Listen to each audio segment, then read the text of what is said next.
Bismillahirrahmanirrahim. Assalamualaikum warahmatullahi wabarakatuh. Waalaikumsalam warahmatullahi wabarakatuh.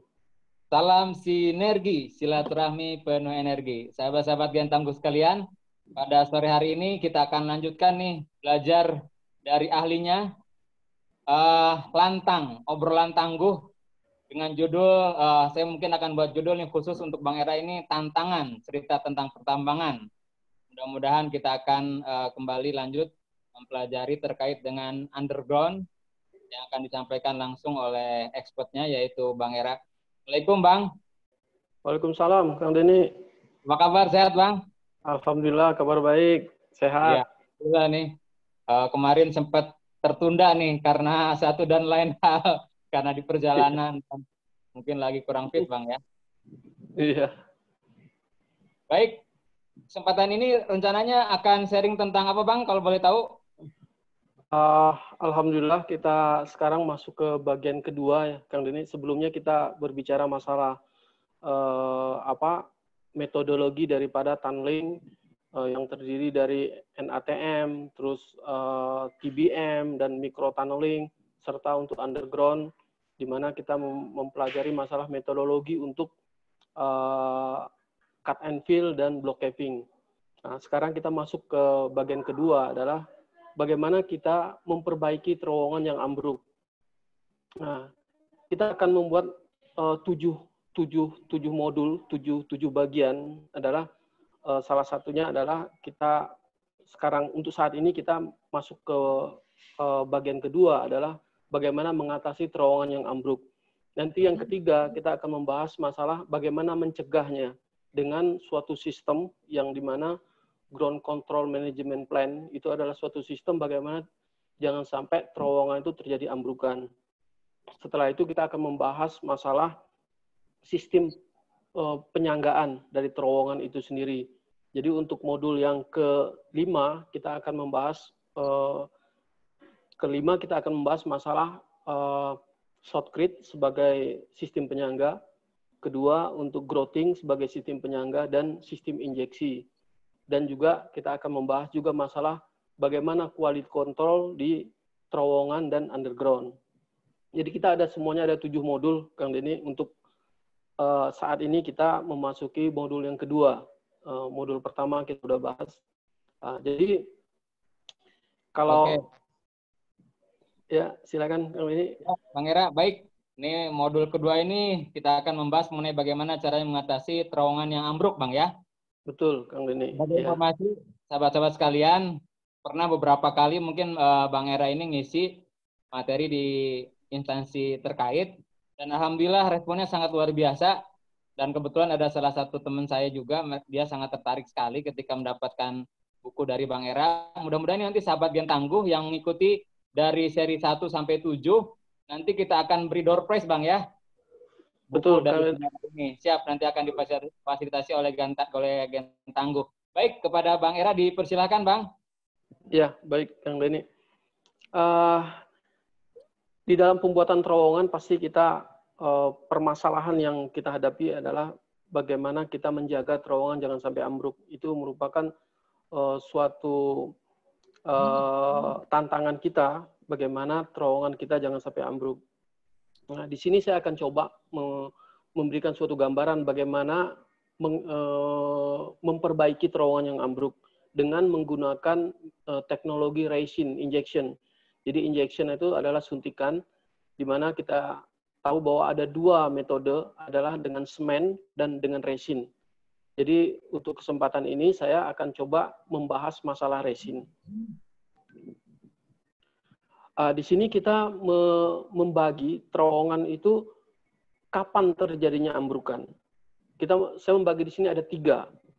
Pertama adalah ketika awal pembukaan terowongan itu bisa terjadi ambrukan.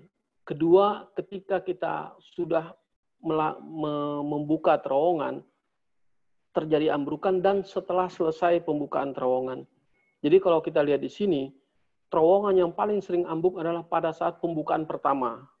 Karena pembukaan pertama adalah terjadinya stres oleh batuan karena terjadinya adanya bidang yang dibuka sehingga menyebabkan batuan stres. dari pengalaman yang selama ini kita lihat bahwa tingkat keseringan daripada terowongan ambruk itu adalah pada saat awal pembukaan. Itu kurang lebih 60%. 60% itu terowongan ambruk pada saat awal. Sehingga awal itu harus hati-hati kita melakukannya supaya tidak sampai terjadinya terowongan itu ambruk. Sehingga faktor lain seperti bagaimana kita mengestimasi bahwa di depan kita itu jenis batuannya apa, sehingga kita terhindar daripada terowongan yang ambruk. Nah, kedua adalah pada saat kita melaksanakan pembukaan terowongan, itu terjadi ambrukan. Nah, itu banyak beberapa faktor. Kadang-kadang terjadi adalah karena kita melakukan support yang kurang, melakukan support yang dengan kekuatan yang lebih rendah daripada tekanan yang terjadi pada terowongan itu. Jadi tingkat keseringannya adalah kurang lebih 35%. Terowongan itu seperti ambrukan itu adalah 35%. Jadi keseringan juga adalah pada saat terowongan belum selesai. Nah, ketiga adalah pada saat terowongan itu sudah selesai, atau kita sini bilang complete excavation. Jadi dia sudah selesai pembuatan terowongan, tapi terjadi ambrukan. Itu tingkatnya sih lebih sedikit, lebih jarang, hanya kurang lebih 5%. Itu biasanya difaktor oleh faktor post merger seperti gempa bumi dan sebagainya. Karena kalau terowongan sudah dibuat, biasanya itu sistem penyanggaannya itu sudah benar. Jadi tingkat daripada keseringan ataupun tingkat daripada terjadinya ambrukan itu lebih kecil, jadi 5%-an. Cuma hanya kalau sudah terjadi seperti itu, dampaknya mungkin lebih besar, karena kalau terowongan sudah dipakai, maka seperti jalan raya, maka jalan raya itu akan mengalami operasionalnya akan berhenti. Atau kalau pertambangan tuh produksinya akan stop. Nah, itu permasalahan yang terjadinya terowongan, kapan kejadiannya. Setelah itu kita masuk, bagaimana cara mengatasinya? Nah, cara mengatasi terowongan ambruk, ada yang namanya ground konsolidasi, ada ground support. Beberapa waktu yang lalu saya juga ditanya, apa beda ground support, apa beda ground konsolidasi? Ground support itu adalah sistem penyanggaan, dia menahan, mensupport. Tapi ground konsolidasi adalah dia memberikan suatu konsolidasi, membangun terjadinya ambrukan karena batuan itu terlepas dan dia akan terpisah antara satu dengan lain. Bagaimana kita mengikat kembali ini menjadi satu kesatuan? Itu nama konsolidasi. Nah, jadi kalau injeksi itu adalah konsolidasi, tapi kalau untuk rock bolting itu adalah ground support. Pada saat terjadinya ambrukan, batuan yang utuh menjadi terpisah, terurai.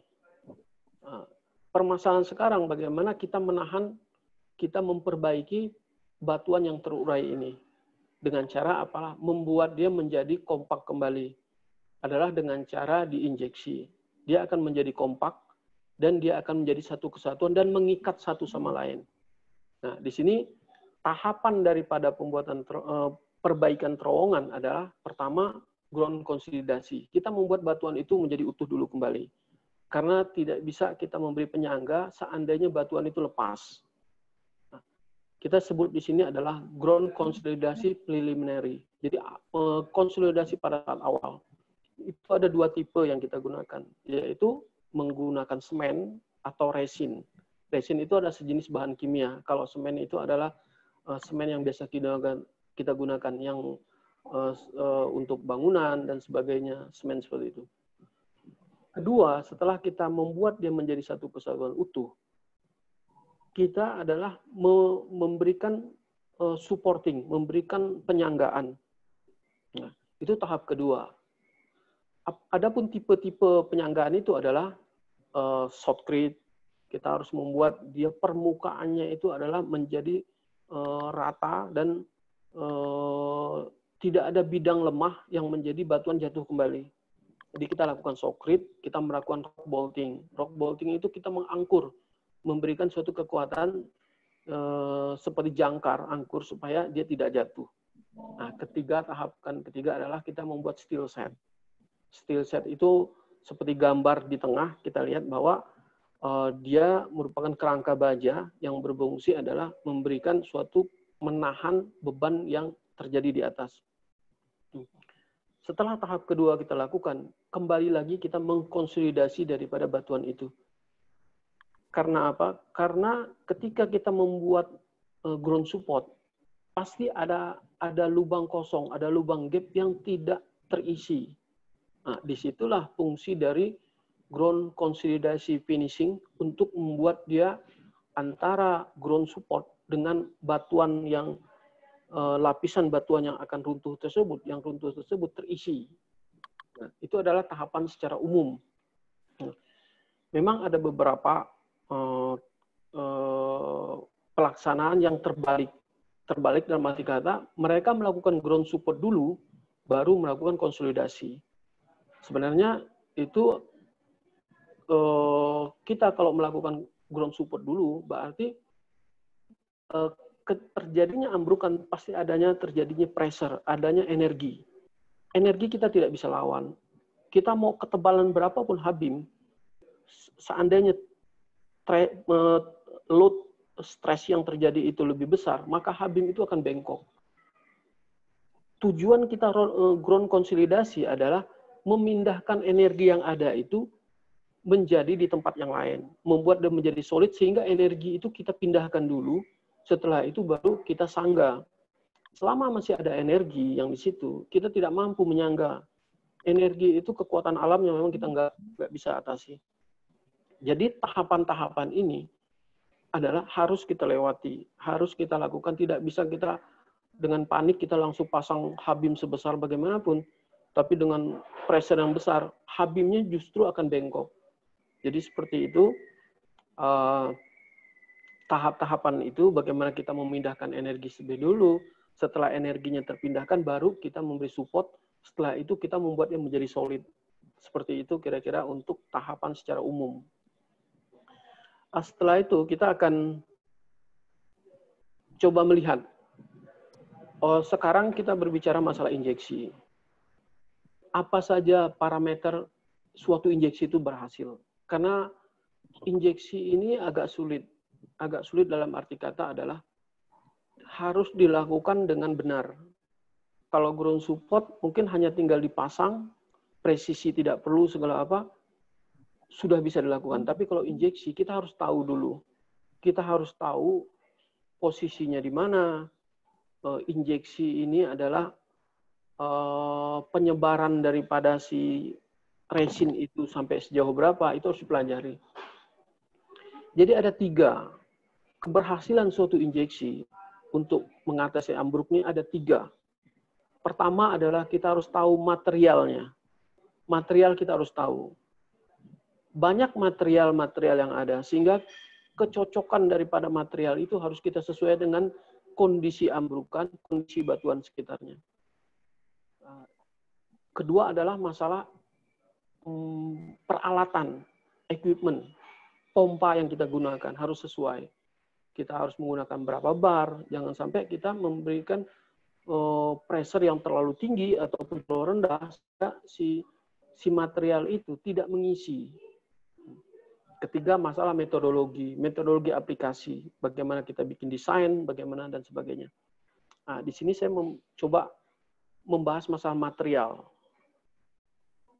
Kerusakan terowongan ambrukan itu ada berupa menjadi rekahan-rekahan yang besar.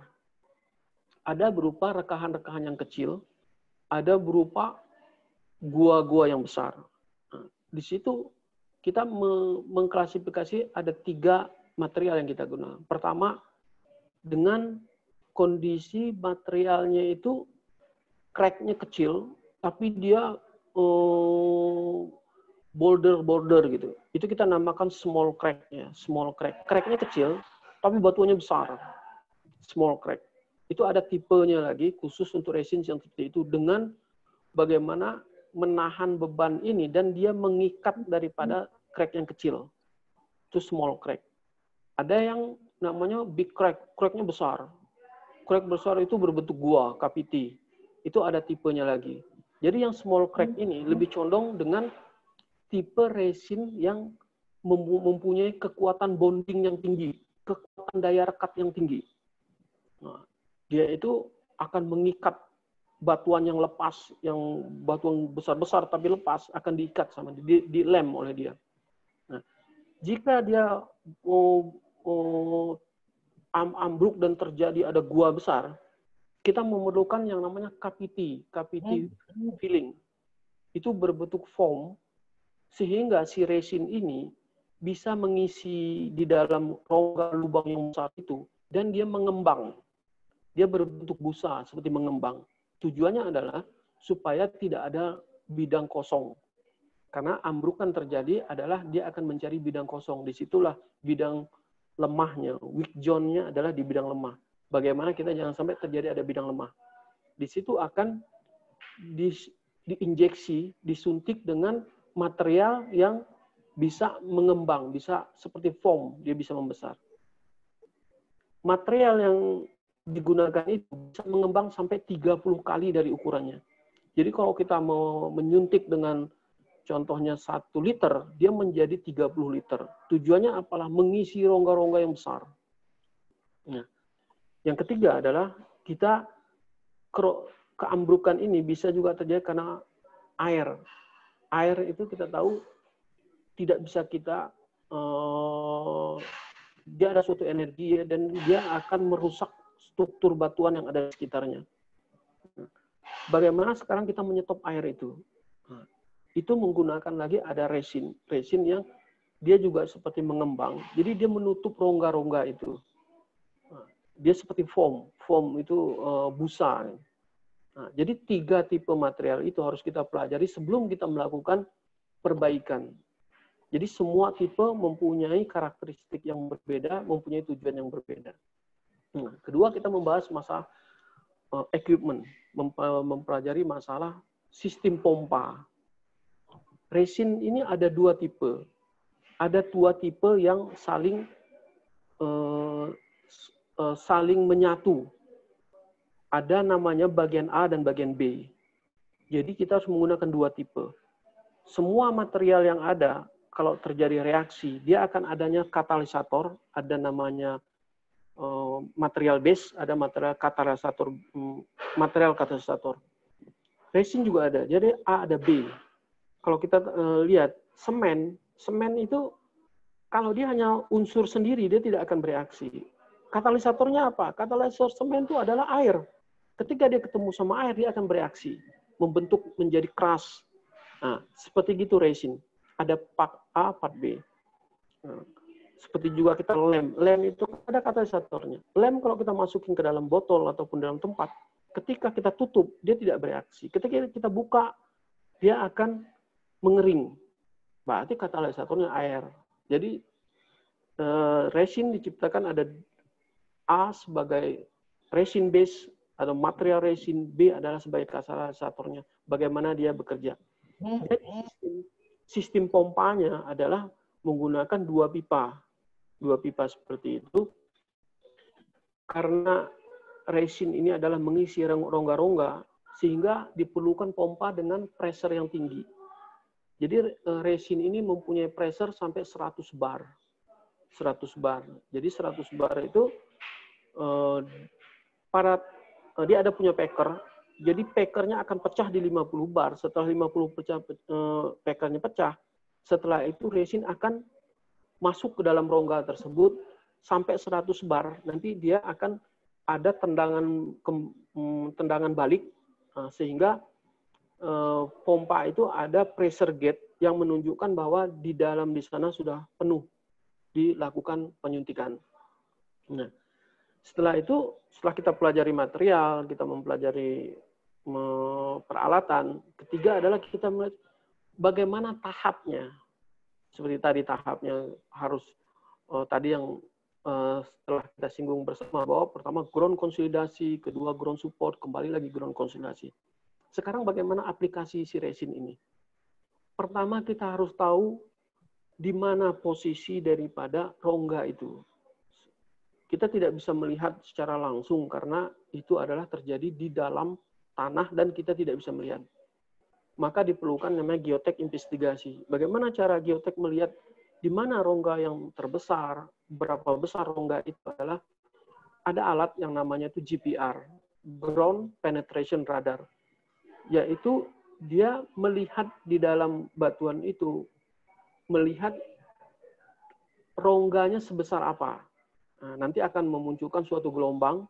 Gelombang itu akan diinterpretasikan bahwa di daerah ini mempunyai rongga sebesar berapa mili, di sini menggunakan berapa mili, sehingga untuk menentukan tipe materialnya bisa kita dapat dari hasil data geotek investigasinya. Nah, setelah itu baru kita bisa menentukan di mana posisi drilling yang harus kita lakukan.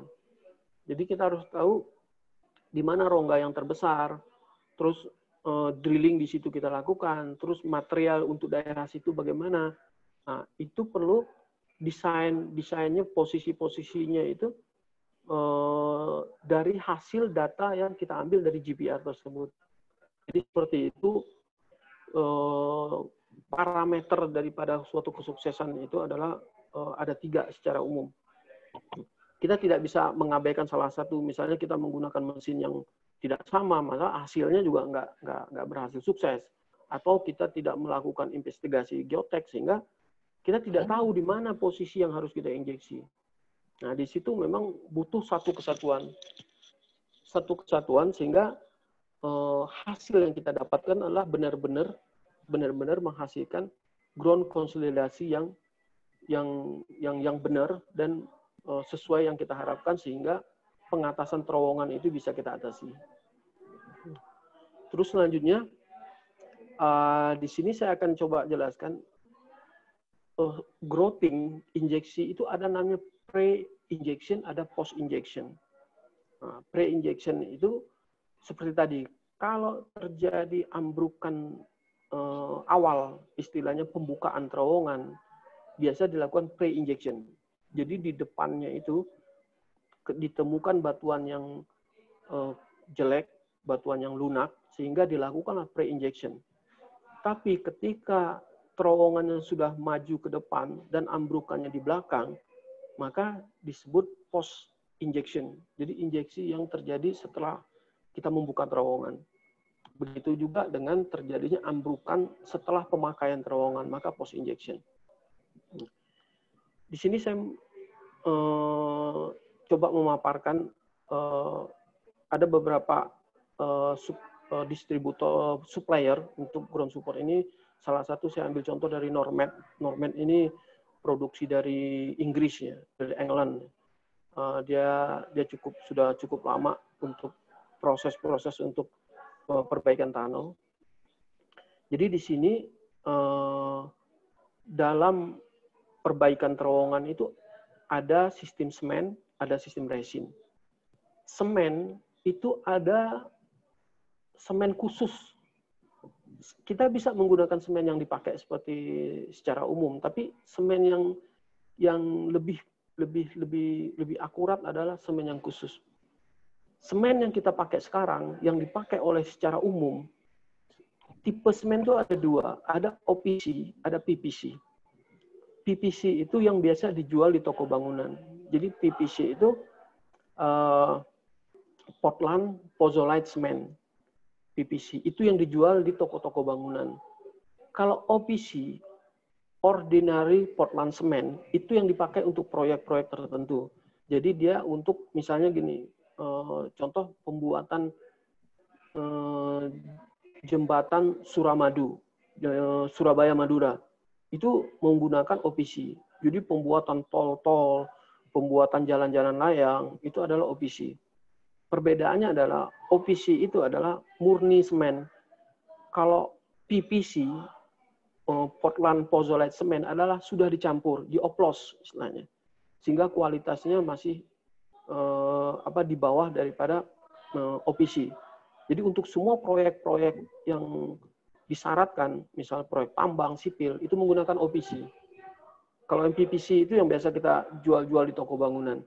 Nah, dalam injeksi ini adalah kalau untuk OPC dengan PVC itu kualitas butirannya, ukuran butirannya, istilahnya itu blind size. Blind size itu adalah 250 sampai 300 meter persegi per kilogram. Jadi satuannya itu meter persegi per kilogram. Saya nggak tahu ngapa nggak pakai kilogram per meter persegi, tapi itu adalah satuan dari semen. Jadi dia 250 sampai 300 meter persegi per kilo. Jadi 1 kilo semen kalau ditaburkan, dia akan menghasilkan 250 meter persegi.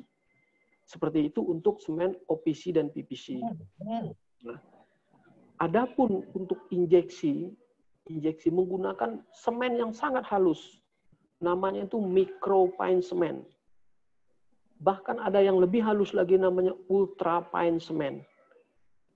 Kehalusan dari micropine itu adalah sampai 650 meter persegi per kilo. Jadi kita bisa bandingin semen yang ada sekarang adalah 250 sampai 300. Berarti semen yang di micropine semen itu lebih halus daripada si semen biasa. Jadi dia tuh lebih setengah daripada halus. Ultra semen itu bisa 900. Sehingga untuk saat ini tidak diproduksi di Indonesia, kita belinya biasa dari luar negeri.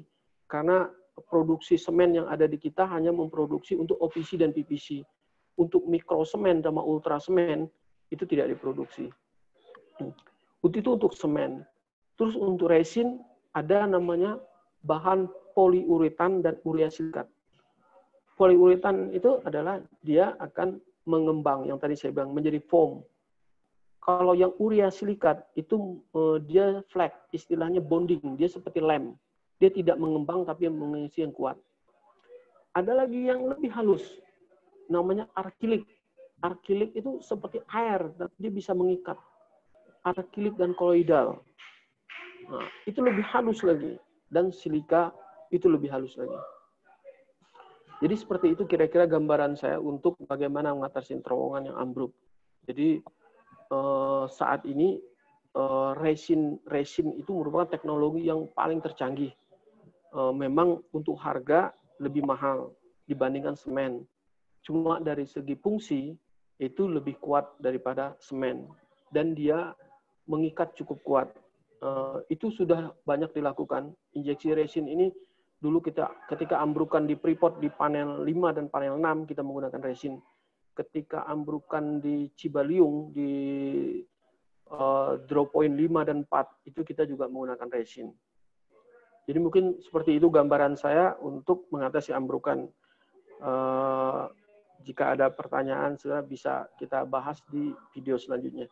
Terima kasih, Kang Denny. Mungkin itu bisa gambaran saya untuk mengatasi ambrukan, Kang Denny. Ya. Ya. Baik, Bang Era, ini luar biasa ini penjelasan yang sangat teknis, yang mudah-mudahan bagi yang menyimak ini sangat jelas sekali, walaupun mungkin yang basicnya sangat terbatas. Tapi kalau boleh saya sharing sedikit atau saya coba ulas sedikit yang disampaikan oleh Bang Era tadi. Jadi bagaimana cara mengatasi ambrukan? Ada dua teknologi resin dan teknologi semen. Kemudian tadi juga ada kapan terjadinya ambrukan juga sesuai dengan tahapan ya. Ada awal, ada pertengahan, dan mungkin pada setelah selesai pembuatan terowongan itu sendiri. Nah, kemudian tadi ada yang menggunakan injeksi dan juga ground support. Kalau injeksi ini tadi yang disampaikan oleh Bang Era ada menggunakan semen ataupun resin. Sedangkan kalau untuk ground support itu tadi ada disampaikan juga rock bolt ya, seperti bolting ya. Rock bolting. Rock bolt. Nah, kemudian tadi juga dijelaskan nih parameter injeksi, ada material, peralatan, dan metodologi. Luar biasa, sahabat-sahabat Gentanggo sekalian. Teman-teman ini yang pelajari teknik pertambangan, ini ilmu sangat bermanfaat. Mudah-mudahan bisa dimanfaatkan dan memberikan motivasi kepada sahabat-sahabat sekalian. Dan mungkin nanti kalau ada pertanyaan, bisa melalui kolom komentar di YouTube ya Bang ya? Ya, silakan para teman-teman yang lain yang senang bertanya, silakan dimasukkan ke dalam kolom komen dan insya Allah saya akan coba menjawab pada YouTube selanjutnya.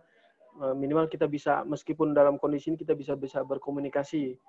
Apa yang bisa saya jawab, saya akan jawab. Ya, baik sahabat-sahabat Gen Tangguh sekalian.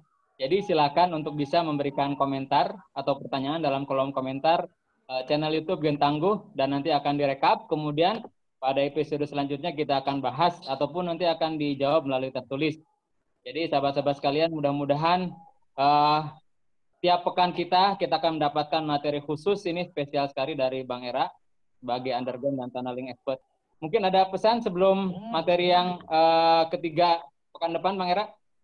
Ya, ini kita tadi alhamdulillah udah mendapat gambaran untuk yang bagian kedua ini, bagaimana mengatasi terowongan. Kita akan ketemu lagi di bagian ketiga, yaitu bagaimana kita menghindari jangan sampai terjadi terowongan dengan suatu sistem yang namanya ground control management plan, yaitu bagaimana kita jangan sampai sebelum terjadinya suatu terowongan ambruk kita sudah ada punya sistemnya. Ini adalah sesudah terjadinya ya bagaimana kita memperbaiki terowongan. Mudah-mudahan ini adalah satu kesatuan yang saling keterikatan. Jadi apa yang kita sampaikan ini bisa bermanfaat. Jadi bisa pertama kita membahas masalah kemarin tipe-tipe terowongan, metode terowongan, kedua mengatasi ambrukannya, ketiga mungkin kita bagaimana mencegah terjadinya ambrukan. Mungkin dari saya seperti gitu, Kang Denny. Baik, terima kasih Bang Era, sahabat-sahabat Gen Tangguh sekalian. Pantengin lagi pekan depan. Jangan lupakan tantangan cerita tentang pertambangan di channel Gen Tangguh ini. Baik, sahabat-sahabat sekalian, terima kasih atas perhatiannya. Mudah-mudahan waktu yang kita gunakan untuk menyimak channel ini sangat bermanfaat. Terima kasih. Salam sinergi, silaturahmi penuh energi. Billahi taufiq. Assalamualaikum warahmatullahi wabarakatuh. Waalaikumsalam warahmatullahi wabarakatuh.